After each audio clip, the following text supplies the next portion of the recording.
everybody. I'm the Daniel Human on this pod. Welcome to the Highland Gamescast Zelda Mailbag, where we answer questions that you give us. I'm joined by our guest Melon Speedruns. Hello.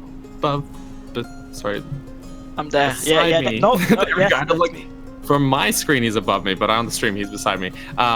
You probably know Chublima, who is also here, and Mr. GameOverJesse. You've probably never heard of him. Definitely haven't subscribed to his channel if you're watching this. No one knows who he is, but he's here as well. But this is the Zelda Mailbag where we answer your questions, but sometimes, heck, we get just way too many questions. So if you want to guarantee your question, you can join our Patreon, Jesse's Patreon, really, and you can join our lovely list of already Patreon patrons, such as Wild Horse 64, Samuel, Ranjamin, Foxo, Andrew, Jonathan, David, Amanda, Jacob, Derek, Blargnar, Michelle, Mandili Plays, Michael, Elmer, Bootleg Boy, Vortex, Gus, Monica, Link Used the Triforce, Lunar, Shadow to Us, Rusty, and Lovable Crispy. I never know how to pronounce that one. I'm sorry, guys. But yes, I guess we'll jump in. We do actually have a Patreon question this week from Amanda, who asked, we'll start with that one. What character from any Zelda game would you like to see developed further, and would you like to learn what would you like to learn about them? Ganondorf? Oh, go on. Oh, I'll go on, okay. Ganondorf, because I feel like, people like him in Ocarina of Time, in Twilight Princess, because he's the cool villain and all, but like, seriously, he's just like a man like that shoots Link in Hyrule Field, and that's it. Like, we need to know why he wants to get the Triforce, what was his past in Gerudo Town, how did the Gerudos handle Ganondorf, because it's like one man every 100 years or something. So how did they handle him? Like, did they teach him to like sword fight? Was he like special in the Gerudos? I don't know. I want to know.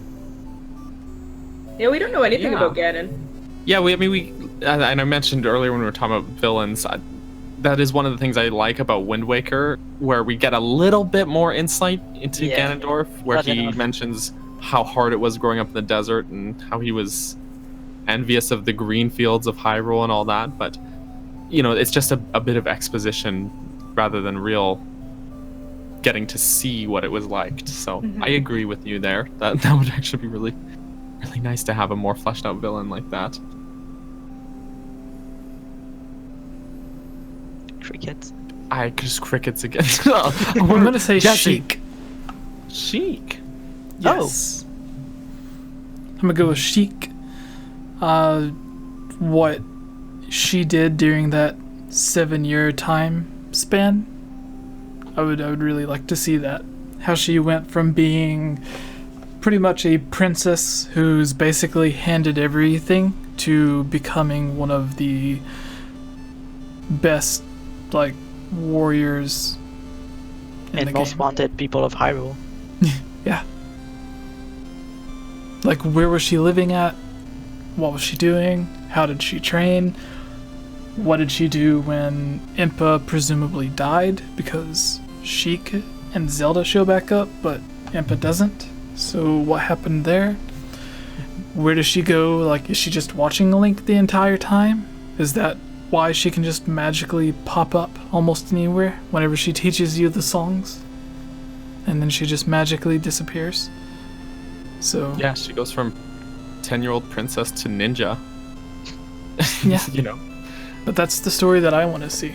Because, like, she's in... When you go into the volcano, Death Mountain, you need to wear a red tunic. She doesn't. When... Maybe that's why she had to leave so quickly. Yeah. Yeah, possibly. But yeah, like, she has all of these different skills and stuff. I would like to see that explored. What I about agree. you, Shoops? I would like to see a lot more of Sheik, just because Sheik is one of my favorites. I think that Sheik's really cool. I always have. Zelda got so cool over that 7-year time period. Tried to say 7-year time period in one word and it did not work. And we will we finally know if Sheik is a he or a she? But we know that it's a she. But why does the game refer to him as a young man? Because that is his disguise. Like, because the characters think that he's a man. That doesn't mean that because that's just part of her disguise. Oh, well, it's out, Ganondorf's out looking for a woman about my age. So if everyone thinks I'm a man, then yeah, it's like Mulan, right? What? Like Mulan. Yeah, Mulan. The Disney cartoon? Yeah, sure.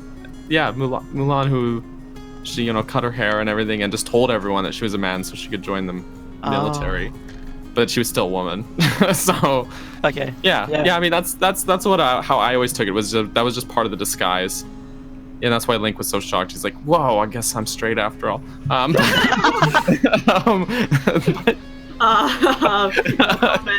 Please, no, just jokes aside. I don't know, that was my whole thing. I know there's been a raging debate for like 20 years about Sheik's gender, but I've always just thought the only reason anyone referred to Sheik as a man was because that was just part of the trick. That was part of the disguise. But ultimately, Sheik is just Zelda in disguise, and spoilers for a 20-year-old game. And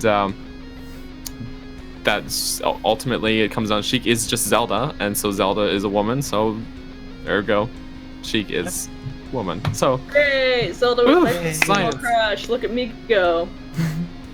The next question. Wait, did everyone answer? Yeah. All right. Yeah. The next question comes from another Patreon supporter. The Legend of Rage says, "I'm a little confused. I've played Ocarina of Time several times. It's my favorite game, but I'm still stumped on the tunics. The red and the blue. I know the red lets you handle heat better. Blue let you breathe underwater. They have to have magic on them or some sort. My question is, who made these tunics? I don't think it tells you, unless it missed it somewhere. I'm so curious. Unless I missed it somewhere. Very horrible at reading today. I apologize. And I mean, they're available for purchase in the shops, right? I mean, you get given one by Link, the Goron named Link, and also by the King Zora.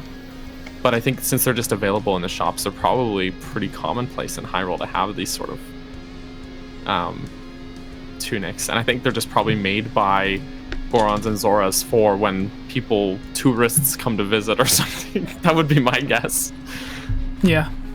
Yeah, that makes sense. Like, Dodongo's Cavern goes from just being like a medium-sized cave, I would say, to being an entire mine shaft in Twilight Princess.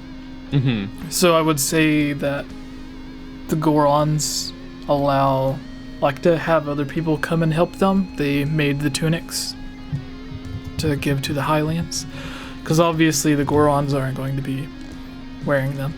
And in Breath of the Wild, it says that.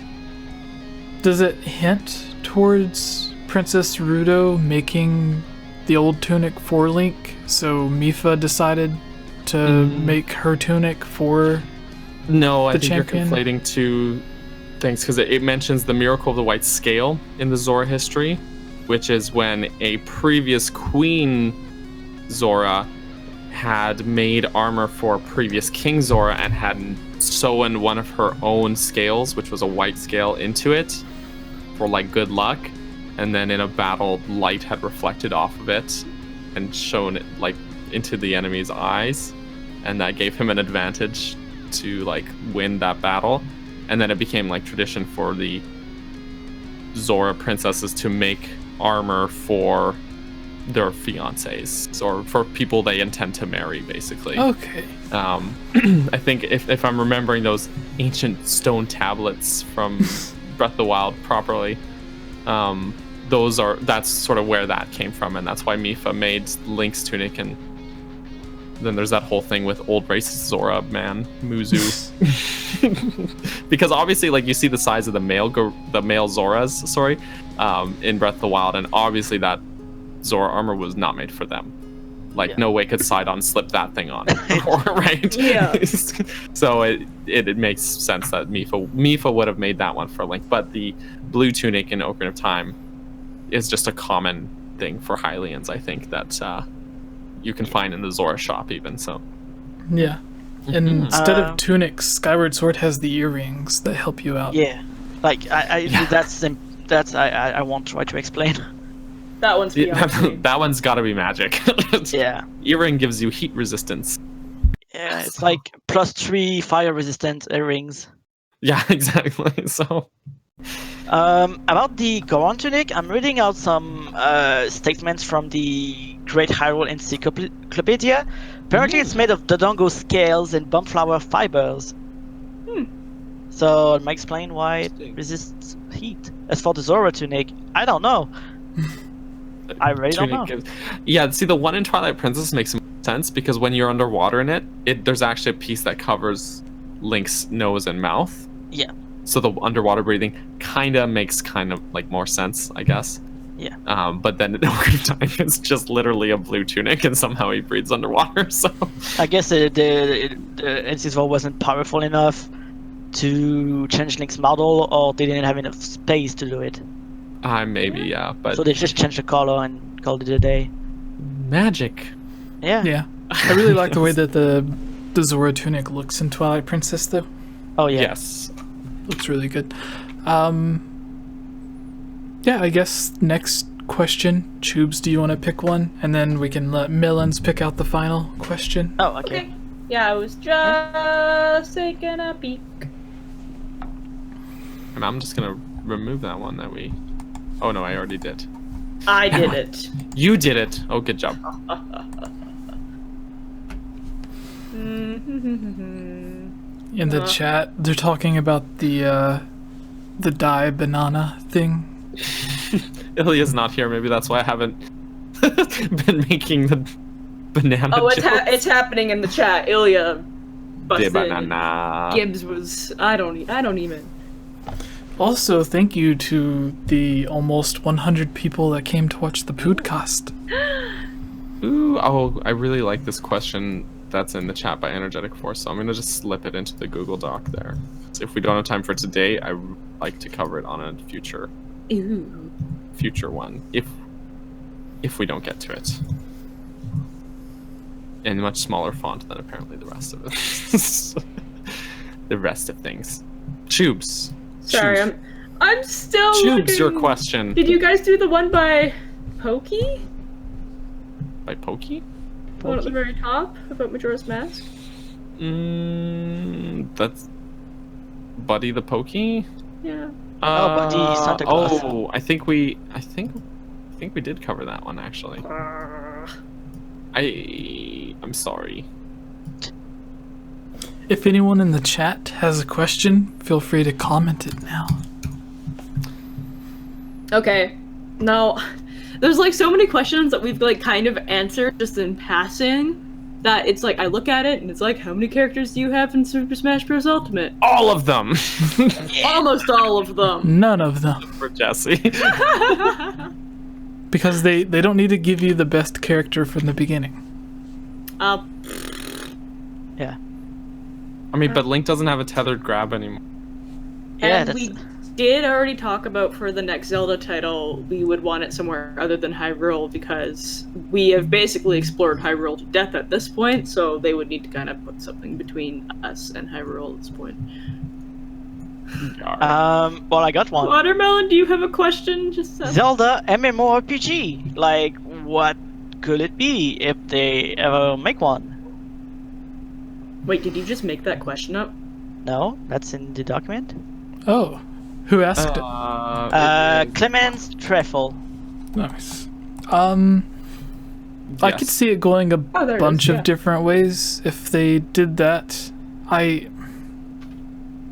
The only way that I could see them doing it, if they went full MMO instead of just like a 4-player online thing, if it was an actual MMO, I could see it based around something kind of like the Great Flood, to where the hero never came to stop the evil.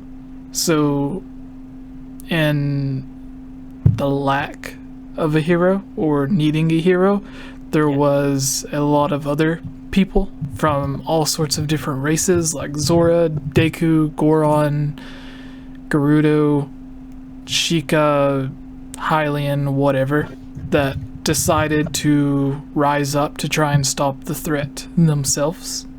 And that would be an easy way to explain why everyone's playing as a different character, where there are so many different people trying to be a hero, because I don't think you could have like 100 different Links running around, like the 3 different Links in Twilight, or not Twilight Princess, but Triforce Heroes. Triforce Heroes. Yeah. Or the 4 Swords games, where they just get split into 4. So like one Link being split into 100 would just be weird.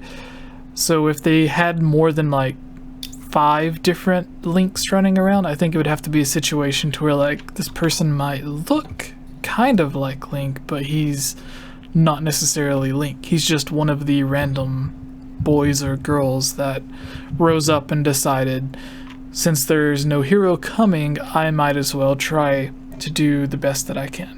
And then that would be a way to explain why you have Zoras fighting against the evil and Gorons and everyone.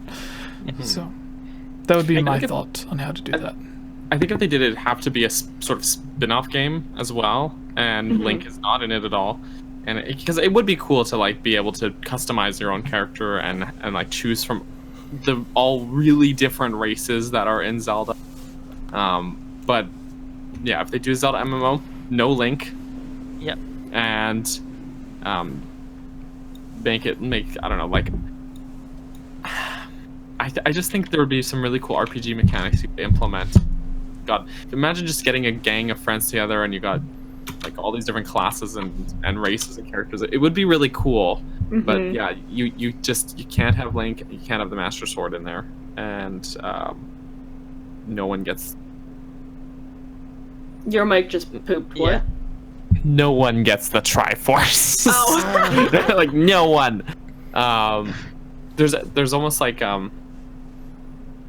there's a few spots in the timeline I could see them doing it though, like the like Civil War prior to Ocarina of Time, for example, would be like a neat era to like have it take place in, and you have like different factions then, and then you don't really have to necessarily have like an end game for it. It can just be an ongoing war, right, for the story. So Well, what you're describing to me right now is a mobile game with Phantom Hourglass controls.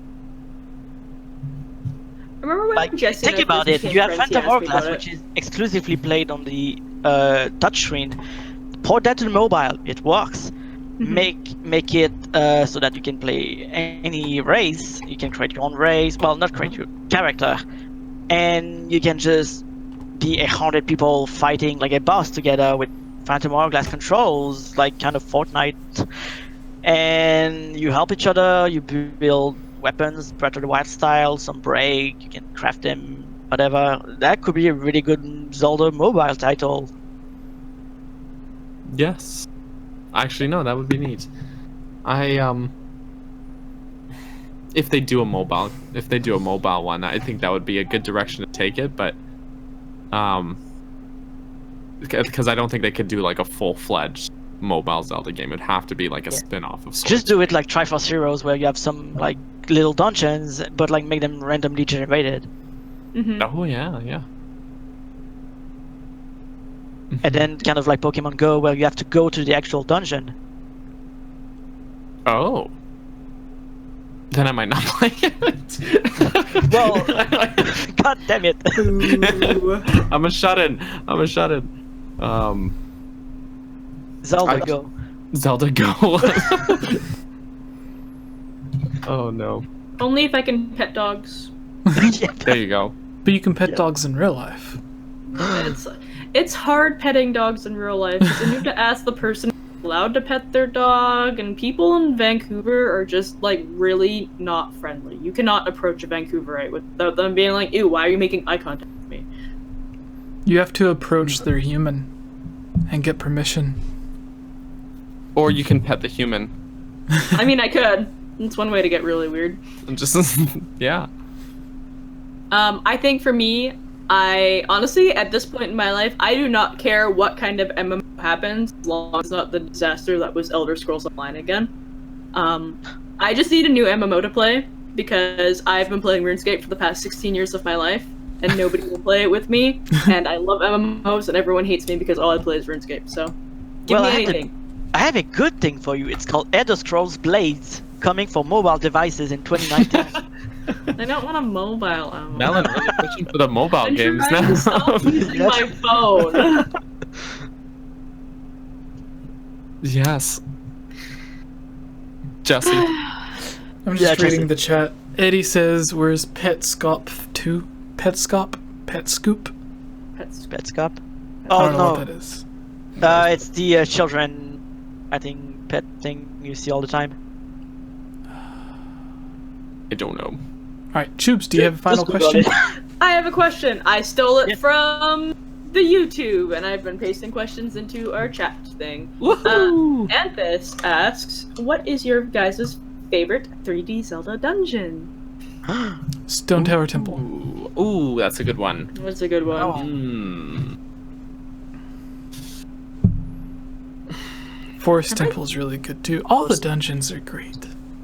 Send ship. I can think of the ones that I don't like, and for the most part, I don't like any of the dungeons that are like at the beginning of the game, just because I've replayed the beginning of all of the games so many times. Okay. This is too difficult a question. Zelda, okay. Tower of the Gods is really good in Wind Waker.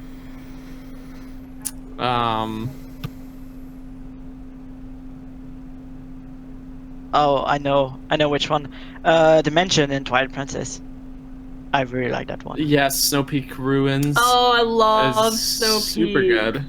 So good. That is a good one. That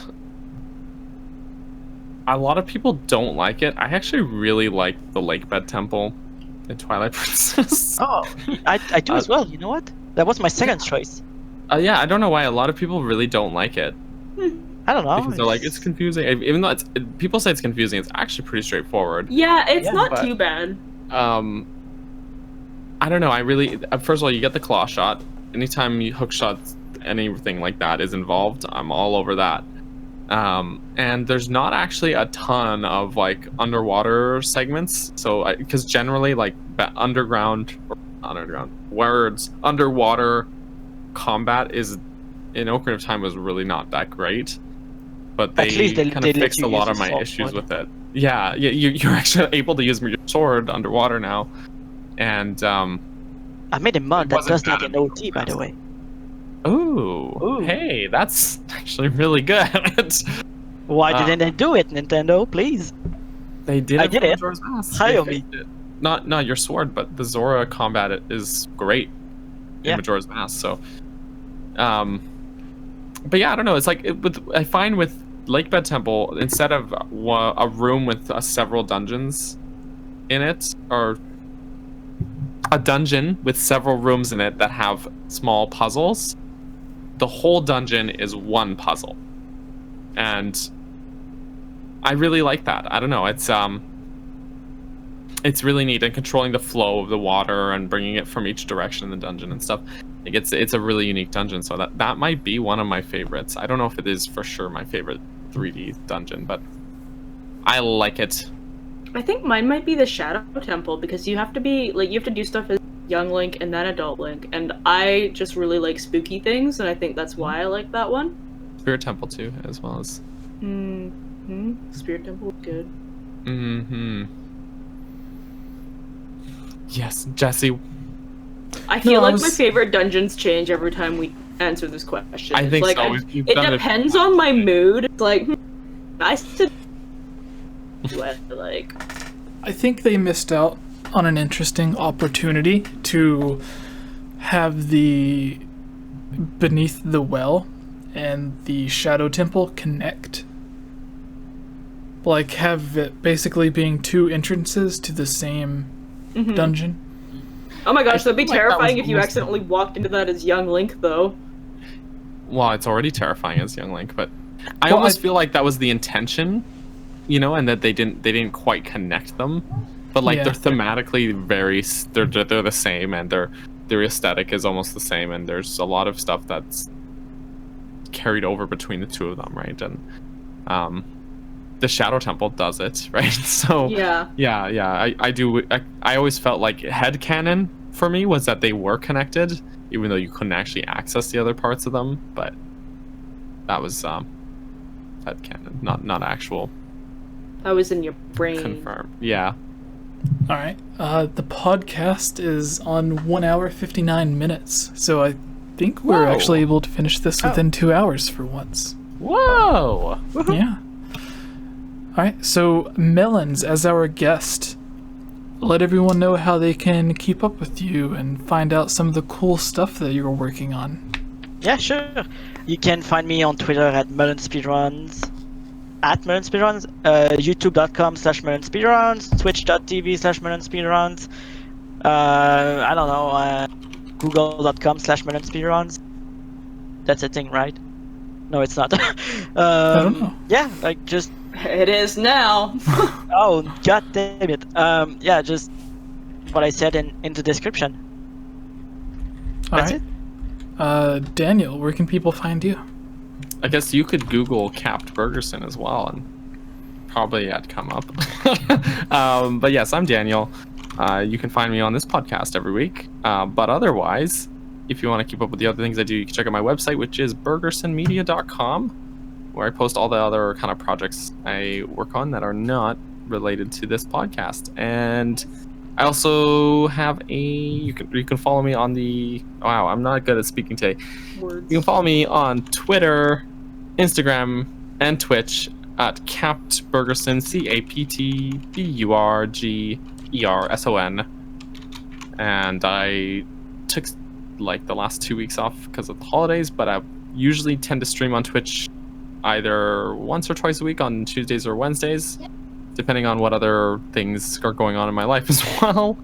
And otherwise, I've got technically I have a YouTube channel that I always forget to promote, which is NSHG Films.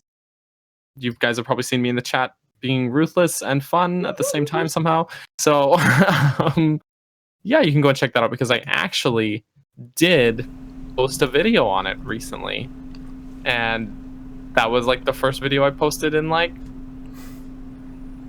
8 months. So it was, dude. yeah, there was but it was a fun one. So go and check that out if you like the sound of my voice and the look of my cardigan. And that's it for me. All right. Tubes, where can people find you? You can find me on Twitter at Chublima and Instagram at Chublima. I am getting a desk tomorrow, so I can finally start streaming. So you guys will see me back on Twitch again, because I know that I've had a couple of you asking me to come back, and I miss it, and I miss interacting with you guys. So you guys can find me on Twitch at Chublima. So it's Chublima with an extra A. And then, yeah, I think that's pretty much all I do. Daniel and I will have a review that will come pretty soon whenever the mail comes in, so keep an eye out for that. Oh, that's true. Yeah. We get to collab together. You'll see us in person product together. Reviews. Well, Yeah. All right. I guess that's everything. Thank you, everyone, for watching. Of course, I am Jesse, or who are you? thank you so much for watching my stream. And of course, that is Mario. Now, Marsupial mentions Twitch. I completely ignored Twitch this entire podcast. I'm so sorry. But yes, thank you everyone for watching. You can find me at Instagram, Facebook, Twitter, YouTube, Twitter, Instagram. Everything is /GameOverJesse. Or you can join our Discord and you can chat with all of us and play Smash Bros. Or Fortnite or whatever it is that we're playing when we're playing. Alright, bye everyone. Thank you for watching. See ya. Bye. Hey everyone, it's me again, Elia Rose. I just wanted to say thank you so much for watching this video. And you know what? If you're a fan of videos like this, you should totally subscribe and give this video a like and comment below to let us know what type of videos you would like to see us create in the future. And if you would really like to support all of us here at the GameOverJesse channel, please consider purchasing a GameOverJesse t-shirt or becoming a Patreon at patreon.com/GameOverJesse, where you can receive many rewards, such as getting shoutouts, having any topic or theory that you select discussed on the podcast or made into its own video, having your question answered, joining on as a guest on the podcast, and playing with us during our Twitch live streams at twitch.tv/GameOverJesse, and much, much more.